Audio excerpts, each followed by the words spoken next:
patch. It's patch time. It's patch time. Oh, it's patch time. Hey, everybody, they dropped another patch. April 22nd patch, baby. So let's see what they did. Although it's interesting, the win rates just came out as well. We can do a little win rate talk after this as well. So this is going to be patch plus win rate breakdown. Let's do it.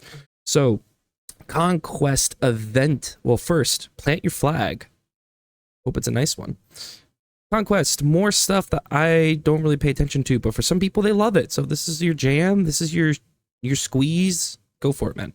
New game mode, Conqueror's Cache. Battle for control in Season 10's new game mode. Fight for control over the Conqueror's Cache and the Conqueror's Bounty. The longer you hold one, the more you'll be rewarded. Over time, the hill will upgrade and provide stronger, more devastating rewards to unleash on your opposition. Interesting. There must be like an FFA. That sounds fun. I'll give it a shot. I'll give it a shot. Some AI updates. I don't really play against the AI much, but some people who are AI gamers, hopefully this is stuff that you really like. Ooh, new hotkeys that I probably won't use. These are interesting though. Select all currently elected.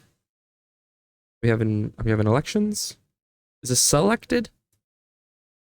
I don't know. Select all economic units, select all military, melee, range, cav, siege, traders, and all trade chips. Cycle through idle scouts and cycle through idle religious units are both really, really nice, actually. I might use that, especially on civs where you want a multi-scout. And this is nice for if you're trying to... Actually, these might be really useful if you're trying to do very basic micro on like a large battle. So it's like you're fighting and the enemy cav is coming in and you want to just back up all your ranged units, great. Or you need to send all your melee units forward. Like that's actually really good for very large battles where like clicking on one unit is really difficult to select all that type. So I could see these three being really, really helpful. Let's see here. General map changes.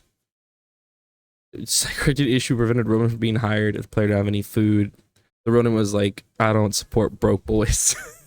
Map specific changes. Enlightened Horizon, which I have enjoyed. Actually, I've enjoyed the new maps they've put in generally. Caramel, however you say it. A little iffy for me though. Closest berry patch has been removed. An additional berry patch will spawn in the player's base next to their deer. Oh, interesting. So they don't have the close berries. Berry sieves. I don't know about that. Interesting. So like gives you another feudal option if you can cut off the food. But you have to go around. I don't know. It's weird. Sacred sites are spaced out further from each other. That's good. So you don't just have to put like one keep down. Neutral marks been in place of an abandoned outpost. Huh. Okay. So for vision. Oh, so the neutral market was between the two players. Now it's an abandoned outpost for vision. So it's not going to be... There's no market now? A large gold vein... oh, okay. A large gold vein market and a wolf's den will now spawn at the far edges of the map. So this map's going to have all the POIs. It's going to have like... I think it's going to have every single POI besides the relics. So it won't have the one that produces relics, but it'll have all the other POIs. Interesting. Relic spawn count... And the trade on that map could be really good. It's a big map. So like the trade on that could be legit. Relics have been tuned to distribute more fairly good. We're still testing feedback at the point of interest system, pushing trying new ideas. Yeah, that makes sense. Yeah, so now the Line Horizon is going to have the Eco one, it's going to have the Ronin, it's going to have the Wolves, it's going to have the Vision, almost all of them. I like all these changes for Line Horizon. Good job. Caramel. For large deer, 2 deer packs of 10 appear in each player instead of 3 packs of 7. Yeah, there's just so much food on the map. So that's going to reduce the amount of deer for each player by 4. Which is good. And they are gonna... Okay, so like the one issue of this map is that all your food was like in one spot. So if a player cut off that food source, you're pretty much screwed. Which, sure, that's like a legitimate map style. Like that's the way you can play it. But also it feels kind of bad. So I'm glad that they're distributed more evenly. And I'm actually agree with less food on the map as well. Because someone could secure that food source. They had enough food to last like the entire game. Don't change the bug fixes. Okay, so I know a lot of people don't like the hidden names. I love the hidden names. I like not knowing who my opponent is. I like not being able to dodge. I'm huge against not dodging, even if the matchup is unfair. So I think it's great. Using a taunt in ring lobby will no longer the player's name. Okay, they fixed that really fast. Really fast patches. Look at that. Fix potential crash and Agoncore. Okay, fix Slothlock that would occur if a player disconnected. Okay, great. Fix a crash that really occur when player civilizations. Dropping a carcass of scouts while being hit or delivering a hit will no longer prevent you from being able to pick up the carcass. Interesting. Huh. Alright. Balance and gameplay changes. All save spring old. Range reduced. And the range resistance reduced. I love it. I love it. Springles were a little too oppressive. Reducing the range is awesome because you want range units to be able to go in and counter them, and range resistance reduced from 60% to 50%, which I love. Once again, Springle, if you really want there to be a siege per type of unit, the way I think about it is the counter system exists, and hypothetically, the way that siege should work is that siege is your way to counter a massive one type of unit. So it's like things aren't working out, and your opponent commits to, I'm just doing mass melee units. Springle. I just make Springles, and that's how I counter that. Because at some point, it's hard to counter one type of unit if they overmass it. Like they make a bunch of melee units, and they have spearmen, and they have men at arms. It's like, well, I don't have time to make all the archers and crossbow. I need Springles fixes that. They have a lot of ranged units. Mangano fixes that, and there's counters to them as well. But the idea is that I think siege should play a role. It punishes. It's your way of countering someone who all ins on one type of unit. Fishing boat, shoreline fish gather rate reduced, and deep water fish. So they're nerfing fishing a bit. I think is good. Yeah, fishing's just too strong in general, and water play isn't that fun. And so nerfing it means that because right now, if there's water on a map, if you lose water, it's game over, basically. So I would like it to be able to be some sort of counter to if you lose water, there is still a chance for you to win. Or if you choose not to go water, there's a chance to win. It should be harder because water should be good. But yeah. Caster, okay, the caster mode UI now has panels underneath the tech progress bar showing the current unit number and unit cap for scholars, garrison, prelates, and black riders, imperial officials, bannermen, and lords of Lancaster. Overview statistics card in caster mode no longer swaps players' numbers. Wow, they're actually updating the caster mode UI. You know we're on the up if they're willing to invest to improve the caster UI. And that's the thing, is that there's so many unique things per civ that having all of them in the UI, I understand can be tough, but like I'm glad they're updating that. That's cool. It's cool, especially as someone who's been casting more games. All right, civ changes is what we all come to see. The civ changes. Byzantine cistern cost decreased from 125 to 120 stone. I think it's already kind of easy for them to get up the 4 to 5 cisterns, and that makes their eco so good. So them buffing them even more through that, I don't know about that. Did Byzantine need a buff? Did they? We'll see how that goes. China, Grenadier, cost reduced from 120 food, 60 wood, 60 gold to 100 food. Range increase. They're buffing the Grenadier, which is just a unit you can get in Imperial with Ming Dynasty. So I guess the idea is that they should be easier to get. They're like, okay. They're good if you can get a lot of them, but like they're not good individually. So we'll see. Updated the buff indicator for achieving Yuan Dynasty, more clearly to describe the benefit. That's good. I guess people are confused. Yuan Dynasty makes your units really fast. Makes your infantry units very fast. Your palace guards basically become like horsemen, or can like run as fast as a knight. It's crazy. Delhi, Hoda effect decreased from 30% to 25% health. What is that? Oh, is that for the elephants? No, because that's armored beasts. What was Hoda for? I don't know. I play a good amount of Delhi too. I just don't know. I guess I don't know the names of the attacks. Interesting. Okay, professional scout research time increase. That's good. You don't want. That's a long time. Wow. Scholar increase from wow. Yeah, Delhi was able to spam scholars a little too easily, especially with Dome of the Face. So I think it's worth upping their price. I think decreasing the health of the armored beasts is good because elephants were just so tanky and imp once they got that. So I think these are all good nerfs for Delhi. That's fine. Holy Roman Empire. Fix an issue of Burgrave charge bonus included displayed. No buffs or nerfs there, just a fix. Japan. Yumi Ashigura cost reduced from 30 food, 35 wood to 25 food, 35 wood. So that's your archer, and now they're insanely cheap. And very spammable. Like a legitimate strategy. Like they have buffed these archers multiple times now. They gave them more speed, they gave them slightly more attack, they gave them more health, not attack. Attack would be crazy. They give them more health. They've made them cheaper multiple times. You know, we might try a Japanese game where we just go mass archers and see how it works. Because that's super cheap. That's so easy to spam. Interesting. I wonder if you could another buff they could do is basically lean into Japan being the infantry civ. So like Japan has cheaper barracks. Why not give them cheaper archery ranges? Make it so like they just spam infantry and they're the spam civ. They already kind of are. or kind of. It's like they're both the fast castle's cav civ. They're also the infantry spam civ. But it's interesting that they're still trying to make the archer work. They're like, we still want to make this unit something. With it, which obviously its niche is supposed to be a mass. It's like they're cheap, they're fast, they're weak. They're supposed to be crazy spam. Maybe a raiding unit will also be worthwhile as well. But they get killed by horsemen so easily. I don't know. Interesting thought process here. Malians. Mustafati warrior cost reduced. Okay, buffing Malians, making the Mustafati warrior even cheaper. That's once again very cheap. Fix the Malian trade post exploit. Support the community. Thank you for the hey, look at that. But yeah, sure. I'm not against the buff. I think Malians could use small buffs. Mustafati warrior being a little bit cheaper. Was that holding them back though? That cost. I don't know. I mean, it matters when you're spamming, right? Like, if you're trying to make 10 of them, you've just saved them 50 food, which is not insignificant. So, interesting. I mean, they've done both for Malians and Japan. It's interesting leaning into their infantry and trying to make their infantry more spammable. Mongols, the monastic shrine technology is not available in Castle Age. What's that do? I don't play enough Mongols to know off the top of my head. So, interesting. Okay. Whistling Arrow, cost reduced from 50 food, 125 gold to 75 gold. Improved version cost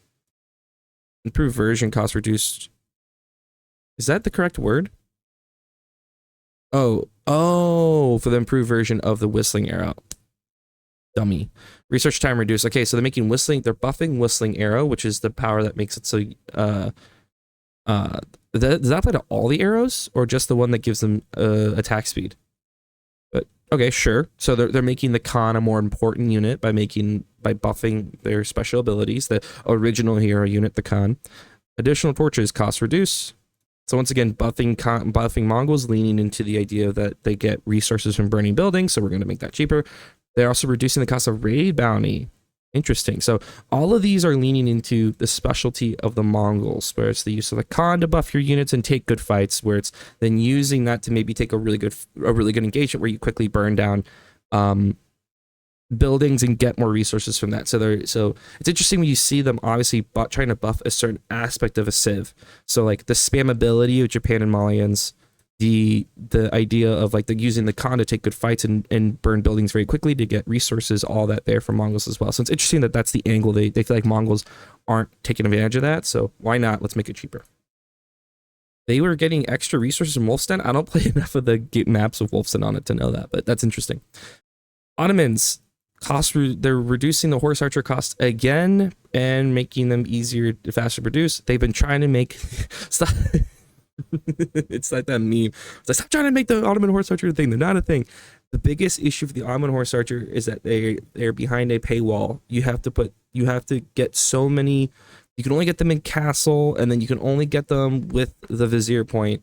It's like either make it so you can unlock them in feudal with the vizier point, or make them just a castle unit without a vizier point. Like just make them available. Why is it that they're not special enough to give them the vizier point, and why is it that other civs just get them? Like Rus, Japan, Mongols all just get their horse archer. Why can't Ottomans just have their horse archer? And then what's their thing? Every horse archer has a thing. It's like Japan's horse archer does extra damage against heavy. Rus's is just overall good, but they can't move and shoot, but they have high damage. Mongols can move and shoot, but they have very low damage and they're slow. So it's like, what is the thing for, I don't know what their thing is, except just being a horse archer. Rus, loyal fishing boat, deep water fish gather rate reduced. Sure. It's just lining up with the other fishing reductions. Not touching French or English at all still. So French and English completely untouched. Who else did they not mess with? We'll see the variants. Lancaster Castle. Here we go. House of Lancaster. Lancaster Castle could no longer be placed within 8 tiles of an enemy capital town center. The Fae, you caught their attention. No, Fae, you can no longer Lancaster Castle rush near their count. You can still do it outside their base, right? Demi Lancer charge attack decrease from 16 to 12. Thank you. It was ridiculous. I was casting a game recently when I looked at the Demi Lancer charge. I couldn't believe it was 16 damage. It's so much damage. Yeoman cost increased to 50 food, 45 wood. I love it. Small nerf, but really matters when they're trying to mass a lot of them. It seems small, but it's great. Slightly reduce the speed. Great. So making this dodgeable and making them all, these are all great nerfs. I think these are all great nerfs, all valid. I get it. You don't want to make major changes to Civ. I still think down the line we might see a thing where they change Demi Lancers can't be popped in feudal. Because the Demi Lancers, man, they're just so good. And they provide you so much tempo. I've yapped about it a lot, so I'm not gonna do it again. But I think this is really important change right here. All these are good nerfs. All these are good nerfs. Knights Templar. They need some nerfs because I've been getting crushed by Knights Templar because their eco is just crazy. Don't get me wrong, I could play better. I could always play better. But okay, let's see it. Base villager wood income reduced. Their wood villagers are so good, man. They're getting so much wood. They're one of the best wood civs in the game because of their effects. So I think reducing that is good. Seems small nerf, but once again, small nerfs have large effects over many, many units over the game time. Elite Hospitaller Knight, decreasing their armor. That's great because they were super freaking tanky in Imp. It was crazy. Sergeant damage increased from all tiers. They buffed the sergeants. Buff sergeants, buff sergeants. The guy on Reddit who kept complaining about how weak sergeants were, boom, they're like, let's give them an extra damage. Still no specialty damage. They have no counter damage, but just a general damage increase. Genitors range increase, which they really need because Genitors are bad. No one wants to use them. They're too slow, honestly. They shoot so slow, but the range increase is nice and helps. Heavy Spearman bonus versus elephants. That's great because Knights Templar have no real counter to elephants, so now it's like if you're playing against Dela, you have to go Heavy Spearman. Contadero, which is their anti-gunpowder melee unit, which is very fast, but like weak except to gunpowder. Damage reduction from gunpowder sources increased. Great, so gunpowder is even less of them. Armor increased just in general. Okay, they needed that. They needed a buff. They weren't very good at all. Hospitaller Knight is not correctly selected on lots of military units and not religious units. That was such a silly little thing that was really bothering people, so I'm glad they fixed that. Good nerfs, good buffs. We'll see if that makes this unit viable at all. But they might need a little more eco tweak, but I think that's a great start. Just the amount of gold they get from pilgrims is crazy still, but I think they're hesitant to nerf pilgrim gold because it's like such an important thing for the ecos. They don't get vills on age up. It's like the thing that's supposed to make their eco special. So I get not wanting to nerf it yet, but it can be a real problem. The Zushi's Legacy Grenadier, reducing the cost of the Grenadier, so I'm matching the Grenadier for China. Cool. Ongoing investigation community replay report. We're aware of an issue causing the quick match search function to fail when certain conditions are met. We are actively working on a fix and appreciate the reports. We are aware of a bug causing the Knights Templar Kingdom of France common area to extend naval units, and we're working on a fix. Interesting. Okay. Cool. Interesting patch. Love seeing them patching basically on a monthly basis recently. They did the hotfix when the DLC first came out. This is about a month, and now they're patching again. I think this is really, really good stuff. Once again, I can already tell that there's going to be people who are going to complain that there are not enough changes, yada, yada, but as always, the devs have shown a willingness to do smaller changes and see how this affect things and working from there. But let's talk win rates because the win rates just came out. Oh yeah, I just realized they didn't touch the OTD crossbows. So the OTD crossbows are right now machine guns, and apparently that's what they want them to do because they didn't touch them, and they're very, very, very good. So that's crazy. All right, so let's look at the win rates. The win rates just came out. As a disclaimer, win rates don't really mean much in a way. Like, keep in mind, you have people who are trying stuff. You have people, you never know the conditions of these numbers, and there's not a lot of games played. Like, we talk about actual statistics. This isn't amazing statistics, but it is an interesting viewpoint on what is being played and what's doing generally well, especially when we talk about like gold and plat, where most of the games happen, and how things change as you, as the skill level increases. So let's check it out. At the top, we have Order of the Dragon. Oh, let me make sure my, oops, there we go. Where should I put this? I'm gonna put this over here. So Order of the Dragon just dominating at 55%, which is really, really high.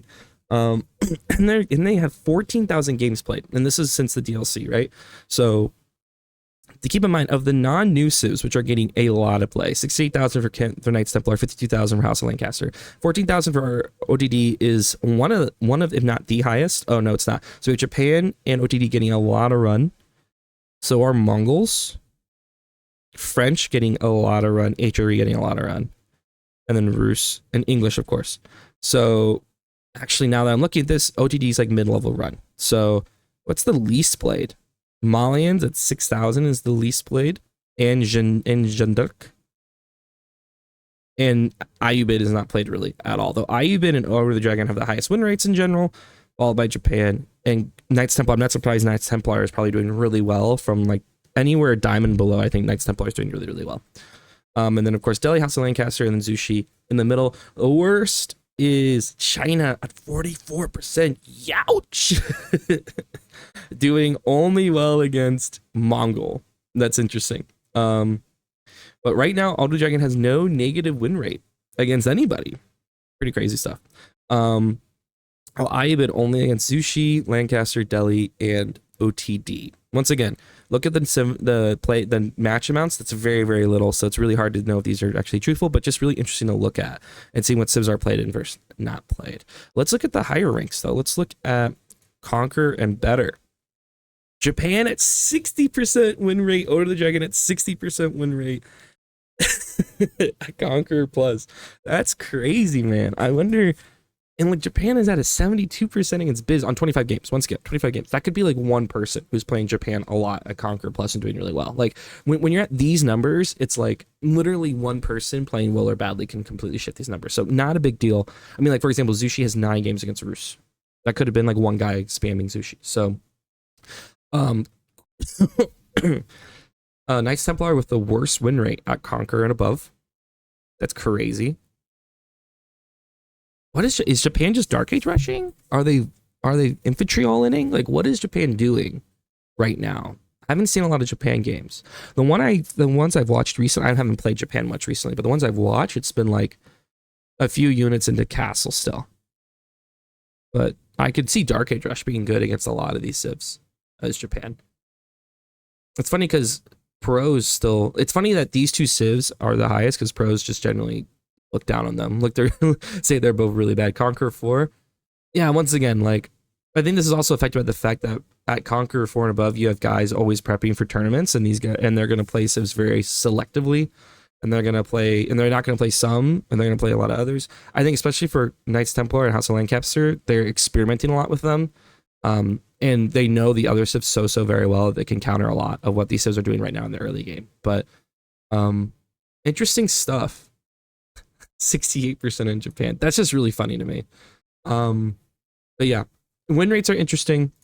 Things are still pretty overall balanced, it seems like. Like Order of the Dragon, I don't know. I think it's either because at lower levels, Order of the Dragon can be spammed, and if you aren't ready to counter it, they can kind of bulldoze you. But at upper levels, people can really take advantage of the intricacies of Order of the Dragon and counter them. So, with that, that's my reactions. If you enjoyed, please subscribe and like. It really helps the channel. Check out my coaching Discord. Check out my other content on YouTube. And I also Twitch stream as well if you check the box below the video. Thank you so much. Have a great rest of your day.